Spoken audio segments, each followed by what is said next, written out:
I will not be silenced. Ruto, I am coming for you. Angry Jimi Wanjigi reaction after he was released from Kamukunji police station, Nairobi, Kenya.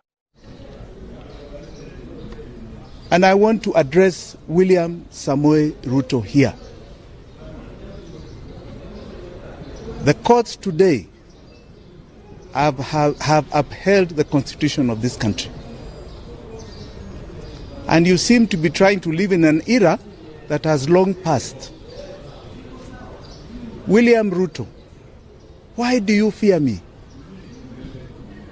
If you fear me, be a man, come and deal with me properly, kiwanjani ya siasa, not in my home, terrorizing my family, and not in these courts with trumped-up charges. You are afraid that we are redefining the politics of this nation. We are moving away from a myopic tribe and region. Your useless kutenga and lies. We have now moved to the realm of the truth and issue-oriented politics, based primarily today on the economy of Kenya. Debate me on the economy. Don't try and create criminality in your muck. I'm not going to join your pigsty. It is a pigsty. William Ruto, know today I am coming for you because I believe Ruto must go. Businessman and political activist Jimi Wanjigi has vowed to continue speaking out against the government, despite facing police harassment and intimidation. Wanjigi was released from police custody on Tuesday after being arrested and detained at Kamukunji. Speaking to reporters outside the Kamukunji police station, Wanjigi expressed his outrage over his treatment by the authorities. Before we get deeper, please subscribe to our channel, like this video, and turn on notifications. You can also write a comment. What do you think? Can Jimi Wanjigi defeat Ruto in a free, fair presidential election in 2027? Thank you so much. Now, guys, let's get deeper. I have been arrested, detained, and harassed simply because I am exercising my democratic rights, Wanjigi said. But I will not be silenced. I will continue to speak about Kenyan economy, against corruption, impunity, and human rights violations. Wanjigi accused the government of using the police to silence dissenting voices and suppress political opposition. This is not just an attack on me, Wanjigi said. It is an attack on democracy in Kenya. We must not allow the government to silence us. People who work with Jimi at his home, who are living with him, stole even from his own mother, who is here with us today. The culmination of all that was to plant grenades in the home. And yesterday, despite the existence of court orders stopping the arrest or detention of Mr. Jimi Wanjigi, we saw a high-handed act by DCI, Nairobi Regional Office, together with some officers from the head office, ignore that high court order to illegally arrest Mr. Jimi Wanjigi, and they took him to Kamukunji police station, where they kept him overnight. They thought that that was going to be punishment for Mr. Wanjigi. What they do not know, Kamukunji is home. The late Maina Wanjigi was the second member of parliament for Kamukunji constituency. If they thought they would break my client's spirit, he is stronger than he was even when he went in there. Yes. All that they did was just to demonstrate to all Kenyans their disregard for the rule of law.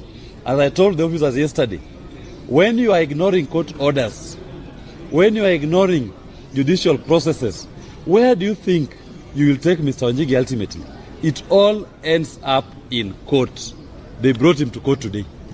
After all that high drama, it ended up in court today, and Mr. Wanjigi was invited, together with his aide, Mr. Kibe, to take a plea on trumped-up charges. Trumped-up charges relating to grenades, which we don't know who came up with. We know it came from the police, and the police who planted them. They are trying to fix it, that Mr. Wanjigi had grenades in his home. The second charge they were raising in respect to firearms, that he has firearms without a firearms certificate. The High Court of Kenya had reinstated Mr. Wanjigi's firearms certificate and had ordered the Firearms Licensing Board to obey that order and reinstate that certificate and honor it. They have refused, and they're purporting to have revoked it afresh. The High Court also had equally ordered DCI and DPP and IG to return Mr. Wanjigi's lawfully licensed firearms, which court order, I was reminding the court today, this DCI Kinoti refused to honor. That is why he has a sentence hanging over his neck today, 4 months imprisonment. He is begging for his life. He is begging for his liberty. That which he denied Mr. Wanjigi when he was in office.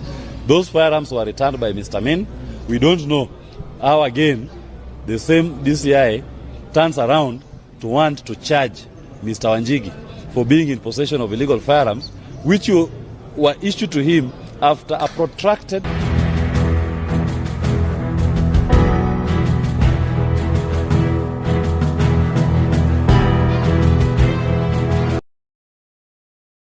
court battle that led to the conviction of George Kinoti, who is now crying wherever he is for freedom.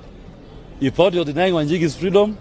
He is the one now crying for his freedom. Wanjigi is here, free like a bird. Even these officers being misused. Your time will come. You will cry like George Kinoti for freedom, and I will be there to oversee the process. That is what I specialize in as a lawyer. My duty is to hold you accountable. And I have time. I swim in the lake. I'm like a fish in a water. We come to court. I am in my best element when I put you to account to explain why you disregard our constitution. Wanjigi's arrest has drawn widespread condemnation from human rights groups and opposition politicians. They have called on the government to respect the rule of law and end political persecution. The government has defended its actions, claiming that Wanjigi was arrested for being involved in unauthorized political activities and handling weapons without proper certification. However, many believe that the charges are politically motivated.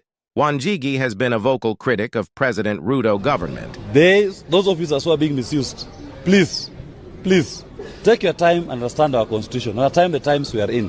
Do not allow yourself to be misused to pursue political scores. As I told William Ruto yesterday, Jimi is here. If you want a political battle with him, don't involve innocent police officers. Take on him head on. Let's have a debate. Debate him on the issues that he's been educating Kenyans on.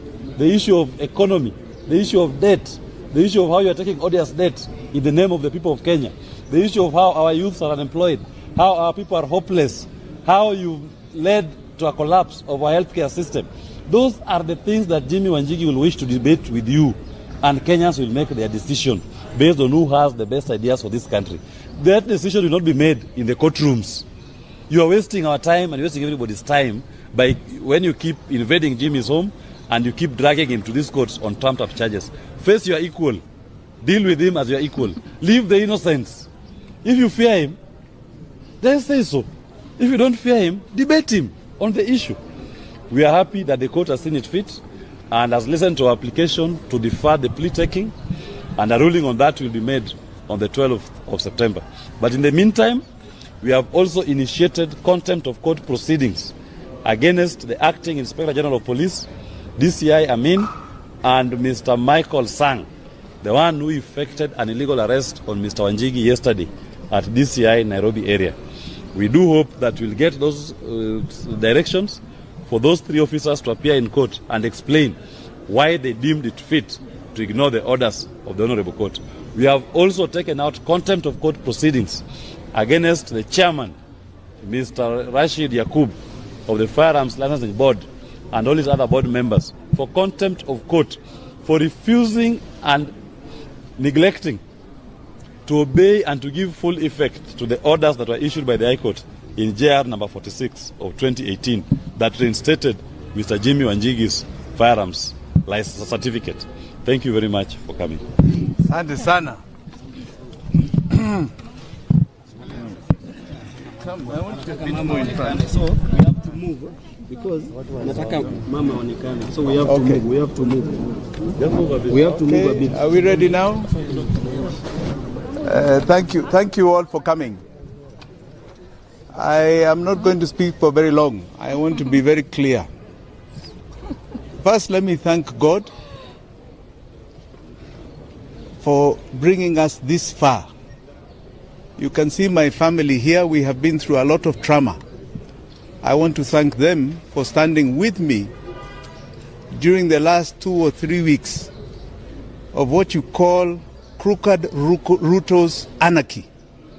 Crooked Ruto's anarchy.